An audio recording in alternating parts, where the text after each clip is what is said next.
27 என்ன நடந்துச்சு அப்படின்னா, அன்றைக்கி கவின் வராங்கிறது எனக்கு தெரியாது. நான் 28 ஈவினிங் தான் வர சொல்லியிருந்தேன்.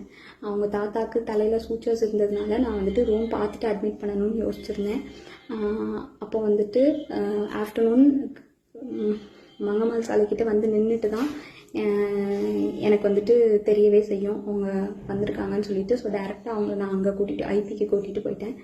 கூட்டிகிட்டு போயிட்டு கவின் உள்ளே வந்தான். பட் அவங்க அம்மாக்கிட்டேயும் மாமாக்கிட்டேயும் மட்டும்தான் நான் பேசிகிட்டு இருந்தேன். பேசிகிட்டே அப்படியே கவின் வெளியே போயிட்டான்.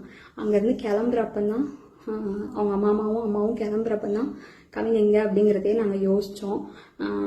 நான் ட்ரீட்மெண்ட் ப்ரொசீஜர்ஸ்லாம் எக்ஸ்பிளைன் பண்ணிகிட்டு இருந்தேன். அப்போ யோசிச்சுட்டு நான் வந்துட்டு சொன்னேன். அவங்க அம்மா வந்துட்டு கால் பண்ணாங்க, அவனுக்கு எடுக்கல. நானும் கால் பண்ணி எடுக்கல. நீங்கள் வேணால் பசிக்குதுன்னு சொன்னாங்க அவங்க அம்மா, சாப்பிட போங்க, நான் வேணால் வர சொல்கிறேன்னு சொல்லியிருந்தேன். அதுக்குள்ளே இப்படி ஆயிடுச்சு.